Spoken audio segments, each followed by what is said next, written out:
أعوذ بالله من الشيطان الرجيم. بسم الله الرحمن الرحيم. الرحمن علم القرآن، خلق الإنسان علمه البيان. الشمس والقمر بحسبان، والنجم والشجر يسجدان. والسماء رفعها ووضع الميزان، ألا تطغوا في الميزان. وأقيموا الوزن بالقسط ولا تخسروا الميزان.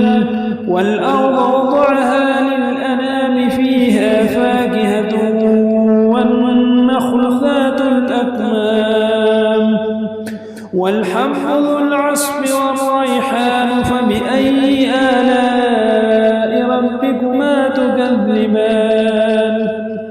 خلق الإنسان من صلصال كالفخار، وخلق الجان من مارج من نار. فبأي آلاء ربكما تكذبان؟ رب المشرقين ورب المغربين. فبأي آلاء ربكما تكذبان؟ مرج البحرين يلتقيان، بينهما برزخ لا يبغيان.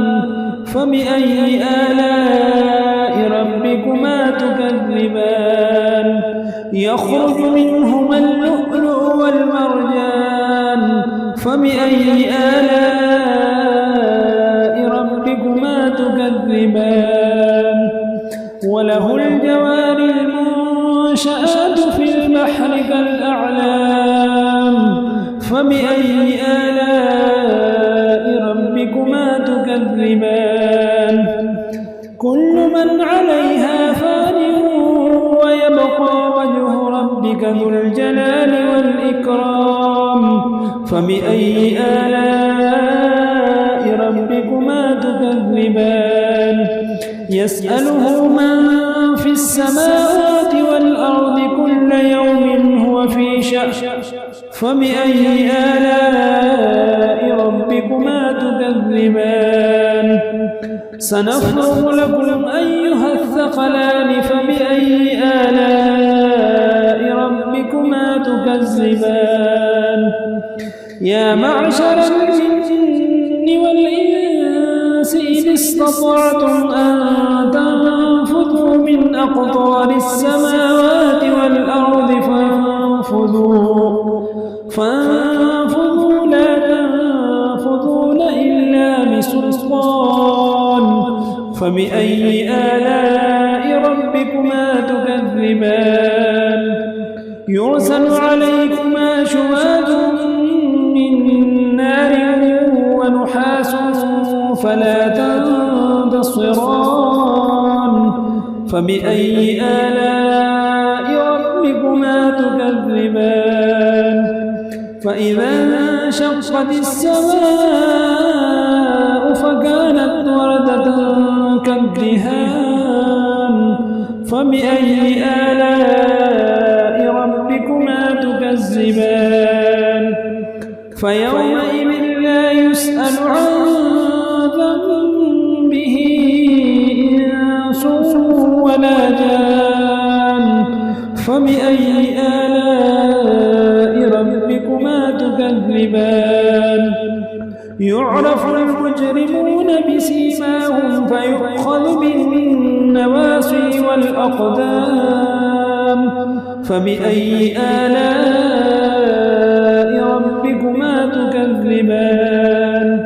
هذه جهنم التي يكذب بها المجرمون، يطوفون بينها وبين حميم آن. فبأي آلاء ربكما تكذبان؟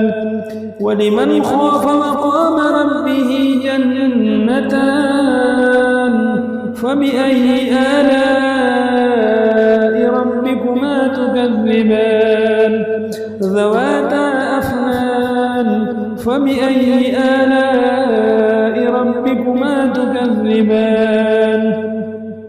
فيهما عينان تجريان فبأي آلاء ربكما تكذبان فيهما من كل فاكهة زوجان فبأي آلاء ربكما تكذبان متكئين على فرش بطائنها من استبرق وجنى الجنتين دان فبأي آلاء ربكما تكذبان فيهن قاصرات الطرف لم يطمثهن إنس قبلهم ولا جان فبأي آلاء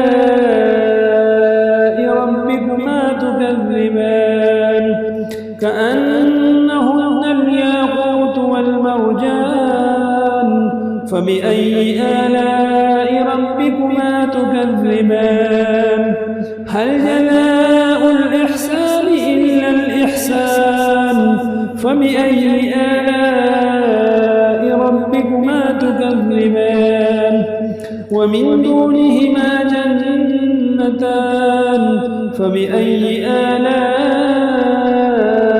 ربكما تكذبان مدهامتان فبأي آلاء ربكما تكذبان فيهما عينان نضاختان فبأي آلاء ربكما تكذبان فيهما فاكهة ونخل ورمان فبأي آلاء ربكما تكذبان فيهن خيرات حسان فبأي آلاء ربكما تكذبان حور مقصورات في الخيام فبأي آلاء ربكما تكذبان لم يطمثهن إنس قبلهم ولا جان فبأي آلاء ربكما تكذبان متكئين على رفرف خضر وعبقري حسان فبأي آلاء ربكما تكذبان تبارك اسم ربك ذي الجلال والإكرام صدق الله.